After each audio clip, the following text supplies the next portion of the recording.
ঘন কুয়াশায় মহাসড়কে প্রায় দুর্ঘটনার শিকার হন চালকেরা। তীব্র কুয়াশার মধ্যেই ভারতের হরিয়ানা রাজ্যের একাধিক হাইওয়েতে ভয়াবহ সড়ক দুর্ঘটনার কবলে পড়েছে বিপুল সংখ্যক যানবাহন। এতে বাস, ট্রাক, ব্যক্তিগত গাড়ি ও মোটরসাইকেল সহ অসংখ্য যানবাহন ক্ষতিগ্রস্ত হয়েছে।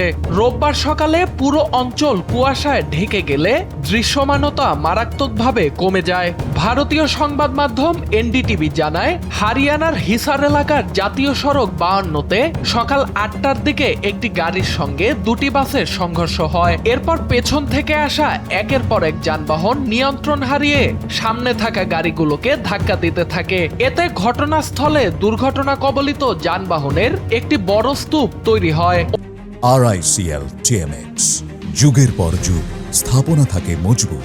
অন্যদিকে রোহতাক এলাকার জাতীয় মহাসড়কে প্রায় 30 থেকে 40টি যানবাহনের মধ্যে সংঘর্ষ হয়েছে। প্রথমে একটি ট্রাক ও একটি গাড়ির ধাক্কা লাগলে পেছন থেকে আসা অন্যান্য গাড়িগুলো একে অপরকে ধাক্কা দেয়। এসব ঘটনায় কয়েকজন আহত হলেও এখনো পর্যন্ত কারো মৃত্যুর খবর পাওয়া যায়নি। পুলিশ এবং প্রশাসনের উদ্ধারকারী দল আহতদের হাসপাতালে নিয়ে যায়। প্রসঙ্গত, হরিয়ানায় গত কয়েকদিন ধরে ঘন কুয়াশা ও তীব্র শীত বিরাজ করছে।